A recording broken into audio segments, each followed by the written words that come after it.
Bonjour et bienvenue dans cet nouvel épisode de notre série sur Robin Pullman, le premier épisode. Donc ici on va essayer avec chaque temps, avec chaque épisode ici de pouvoir résoudre chacun des challenges de Robin Pullman. Ok, c'est quoi Robin Pullman? Robin Pullman ici c'est une plateforme de challenge. Ici comme on voit ici qui nous permettra ici pas à pas de pouvoir apprendre plus sur le Return Oriented Programming ici. Donc, ce sont les challenges en fait de Binary Exploitation ou encore de Pound, PWN, qui vont nous permettre d'apprendre le Binary Exploitation avec certaines techniques d'Europe assez avancées. Ok, cet épisode concerne uniquement la série sur le premier challenge qui est ici le Red to Win. Ce qu'on va faire ici, c'est qu'on va aller et cliquer sur Red to Win pour ouvrir le challenge. Et là, on peut voir certaines descriptions en fait sur le challenge. Ici, on voit ici No Spoiler Here. Et on voit certaines descriptions qui vont nous aider pas à pas ici à pouvoir solver notre challenge. Ok, là on voit ici la partie décompilée. Bon, ici la partie reversée, en fait, on a essayé de reverse le binaire ici et il y a certaines explications.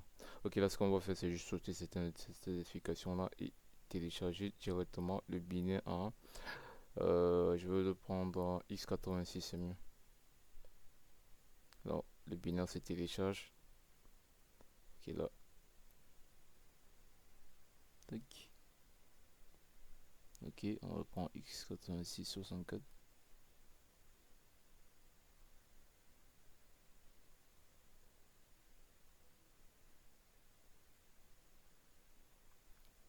Ok, on a eu certains problèmes ici, mais la chance en fait c'est que j'avais déjà eu à télécharger les binaires. J'avais mis en fait dans le dossier ROP, comme ça on va ouvrir le dossier ROP en faisant ls cd-rom. ls, et là je vais entrer dans cd-rop, tac.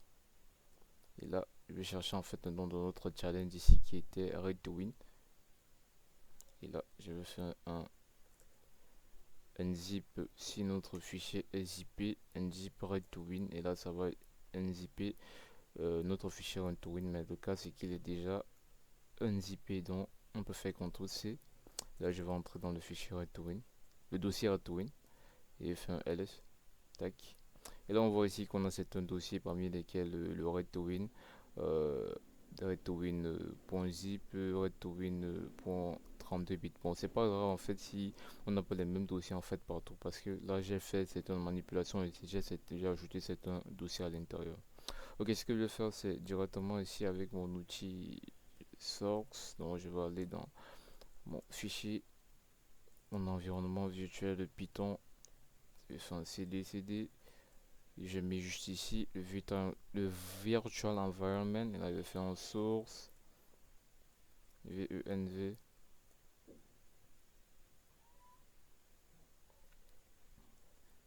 bin, active, et là je vais activer directement mon environnement virtuel Python. Ok, ce que je vais faire c'est faire un ls et retourner dans Rob Emporium, challenge, tac, et là aller dans Red to Win, tac, cd Red to Win, et essayer avec l'outil checksec de voir quelles sont les sécurités au niveau de notre binaire Red to Win. Tapant le commande checksec suivi ici du nom du binaire. Et là, on peut voir en fait qu'il y a certaines sécurités qui sont désactivées et qui nous, qui pour nous est vraiment quelque chose d'avantage. Donc là, on voit ici que l'architecture en fait qui est l'AMD 64 bits de Little Engine. Et là, on a un patient RLO. Là, on n'a pas de stack canary, donc on n'aura pas trop de problèmes ici au niveau pour faire du buffer overflow, donc on n'aura pas de canary ici entre notre registre RIP et notre registre RBP. Ok, là on a une stack qui n'est non exécutable ici, enable ici qui est non exécutable, et là on n'a pas de paille. Ok, ce qu'on va faire ici c'est tac tac, on n'a pas de code source en fait du binaire, on va utiliser l'outil radar, on peut utiliser l'outil cutter, tac tac tac, et ouvrir notre binaire pour voir ici décompiler et voir comment le source code est, comment le code source est. Ok, là on a notre outil radar qui s'ouvre. Ok, on va le mettre en expérimental. tac, ok. Et là, ça va s'ouvrir dans quelques secondes.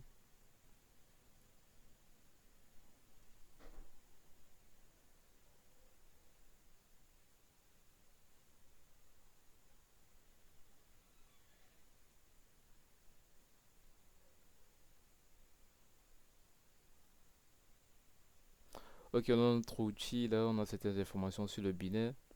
On a les protections qui sont activées ou pas. On voit ici que le NX bit ici est activé, le P ici est activé, certaines protections qui sont activées ici.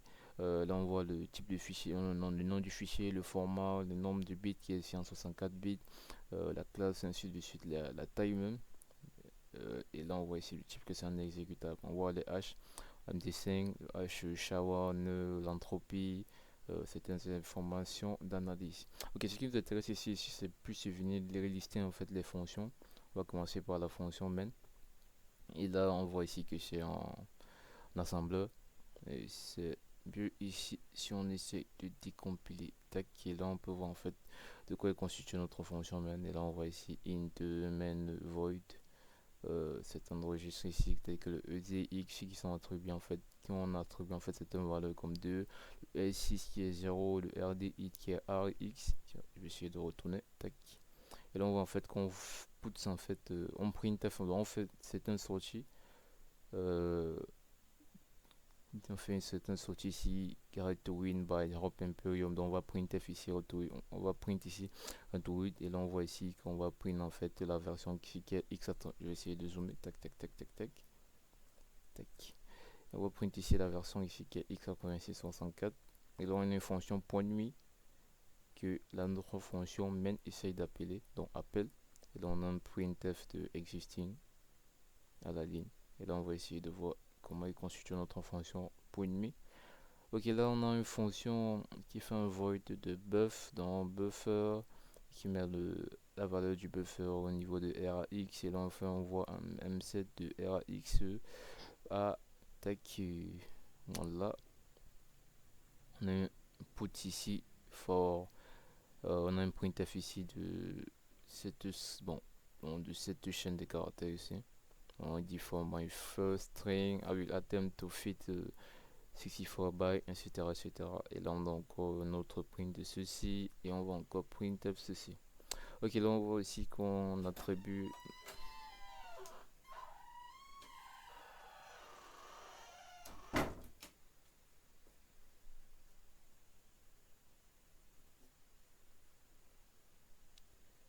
Ok, là on voit ici qu'on attribue 0 à EAX. On voit aussi qu'on printf une certaine data. On ne sait pas trop ce que ça c'est que c'est actuellement. Et là on voit ici qu'on attribue encore à EAX la valeur de notre buffer. Et là on fera une autre read ici qui est notamment ici, notre read ici qui est certainement notre fonction vulnérable ici. Tac. Puisqu'ici bon, on a un RX ici qui en fait un read. Et là on read en fait, la valeur du buffer ici doit être plus petit que le read. Donc, ce qui peut amener ici un buffer overflow nous permettant ici de prendre directement le contrôle du binaire. Donc, on voit ici que le buffer ici est normalement plus petit que la valeur qu'on doit read. Donc ça n'a pas la même taille, ce qui peut ici faire ici qu'on écrive à certaines sections en fait qui nous ne sont pas normalement disposées à être read, donc ce qui peut amener ici une segmentation fault au niveau du binaire et nous permettre ici de l'exploiter. Ok, dans notre fonction red to win ici qu'on va essayer de regarder ce qu'elle fait. On voit ici un void de red to win qui dit ici put well done yeah your flag, et là qui fait un bin 4 au niveau du flag txt et qui appelle système, la fonction système. Donc le but ici, pour nous ici, ça sera ici de pouvoir exploiter le buffer overflow au niveau de notre fonction point demi. Et là, grâce à cela, on va appeler en fait, on va changer la valeur de UDI vers la valeur de EDI ou RDI pour le i64 ici vers notre fonction readToWin. Et là, on pourra directement avoir un cat flag. Ok, ce qu'on va faire ici, c'est déterminer quelle est la valeur en fait ici de notre buffer. On va faire un close without saving. Tac. Là, on va aller avec radar. On va faire un R2 de Red to Win. Là, on va faire un AAAA, tac. Et on va lister les fonctions avec AFL. Et là, ce qu'il va faire ici, c'est Red to Win ici, c'est la fonction pour une musique qui nous intéresse. On va copier ceci. On va copier, tac. Et on va faire un S. Je fais un paste, tac. Et là, je fais un PDF, tac. Là, on voit ici à quoi ça ressemble. Et là, on voit ici que notre buffer ici, c'est une taille de 0x20. Pourtant, si on revient ici au niveau de notre read, juste ici, tac, tac, tac, tac, tac. Read ici, on voit ici que notre EDX ici a une taille en fait supérieure à la taille de notre buffer, donc ce qui peut amener ici directement un buffer overflow. Tac. Ok, si on voit ici, si on essaie d'exécuter notre binaire, on va essayer de faire tac, tac, read to win. Et là, si on met ici A, que ça puisse ici faire un stack overflow. Tac, on peut voir ici qu'on a un segmentation fold et on a d'autres AAA qui ne sont pas prises en compte par notre binaire. Ok, ce qu'on va faire aussi, c'est taper un Python C pour créer en fait un premier offset. Et là, on va print A, chaîne de caractères. Bon, on va print ici A 0x20 fois. Tac.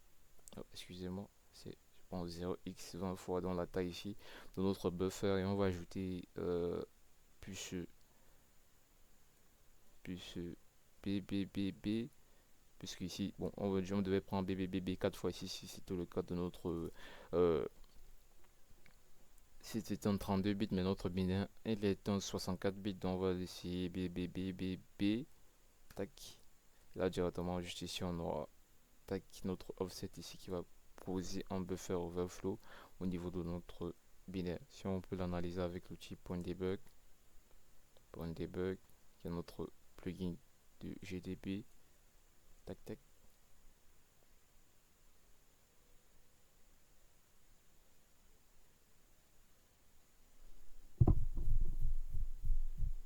Ok, si on run notre binaire, tac, et que je mets ceci. Ok, là on peut voir ici que là on a notre RBP qu'on a pu écraser.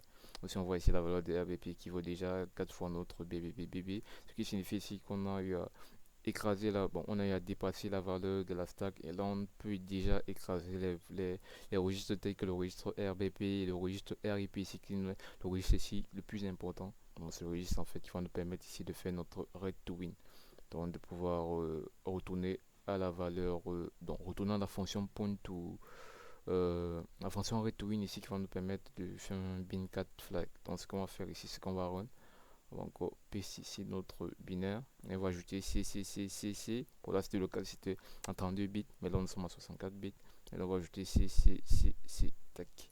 Et là si on revient ici, on peut voir ici qu'on a bel et bien pu écraser notre RIP ici qui vaut désormais 43. Ok, là c'est bon. Donc on a déjà notre offset. Donc, le but ici, ce sera pour nous de pouvoir tout modifier. Le but ici pour nous, ce sera de, au lieu de mettre CCCCCC, ce sera de mettre ici l'adresse de la fonction read to win. Donc si on fait un RD, on va faire un contrôle L pour nettoyer tout ça. On fait un R2 et on fait read to win, tac. Et on fait un AAAA, tac. Et quand on fait un AFL, on liste les fonctions pour voir ici les adresses en fait, les adresses de chaque fonction. Donc, le but ici, ça sera, au lieu de mettre en Python, je vais essayer de retaper. Ok, je vais essayer de taper à la main Python C de print A fois 0x20 plus BBBBB, bon, ce qui le BBBBB 8 fois, qui va ici écraser le ABP plus BBBBB. Bon, là, on n'est pas obligé de mettre ceci.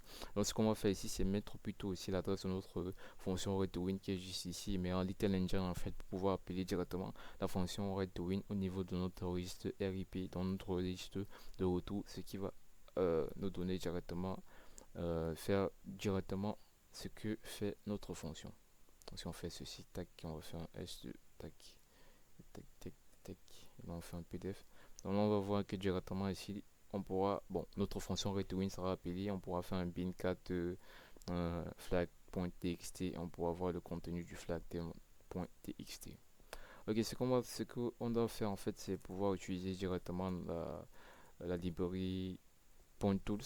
Non, la librairie PointTools va nous permettre de faire ça automatiquement. Essayez de zoomer. Je pense que j'avais déjà eu à le faire directement. On va l'ouvrir notre fichier d'exploitation qui est le dans exploit.py. Et là, si on essaye de l'analyser, on voit ici que on importe ici notre librairie PointTools, on importe tout de PointTools. Et on fait un setup de PointTools. Là, on fait un contexte binaire, on appelle notre binaire donc grâce à notre fichier, grâce à notre fichier exploit.py. Voilà.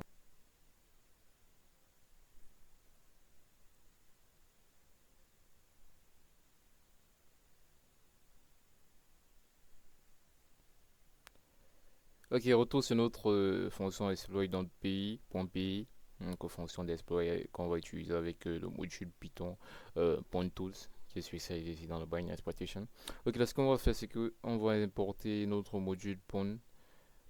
Bon, on va importer tout de .tools et là on va faire un contexte AMD 64 bits Linux. Et là on va essayer de lancer en fait le binaire tac tac du binaire read to win. On va ouvrir un nouveau process grâce au binaire. Avec le read to win, on va récupérer l'adresse de la fonction automatiquement dans l'adresse de la fonction read to win comme il est dit au niveau des commentaires. Et là on va faire info ici, on va essayer d'afficher en fait l'adresse de la fonction read to win. Et là on va construire notre payload qui va envoyer ici 40 fois A et remplir le buffer et puis mettre l'adresse read to win au niveau de notre registre RIP avec P64 RIP. Donc il va essayer de le mettre en Little Engine et il va mettre l'adresse read to win au niveau de notre RIP. Et là, on va attendre jusqu'à ce que le binaire prompt la petite flèche. Et là, on va envoyer directement notre payload au niveau du binaire. Et là, on va passer en mode interactif pour pouvoir voir le flag ou la sortie. Là, si on fait un Python, exploit. Ok, là on peut voir ici qu'on a bel et bien fait comme thank you, well done, here is a flag. Si on reverse encore, on peut voir ici que c'est réellement ce qui est appelé par notre fonction readToWin. Donc l'adresse est juste ici. Mais là on voit ici qu'on n'arrive pas à voir le flag. Je ne sais pas à quoi est dû ce problème, mais normalement chez vous ça devrait être bon. Je pense que c'est terminé pour le challenge readToWin de de la série de challenges sur de retourne oriented programming de chez Europe Emporium. Je vous donne rendez-vous dans la prochaine vidéo pour pouvoir découvrir un nouveau challenge de Europe. Merci et n'oubliez pas de vous abonner, liker et surtout de partager. Merci et à la prochaine.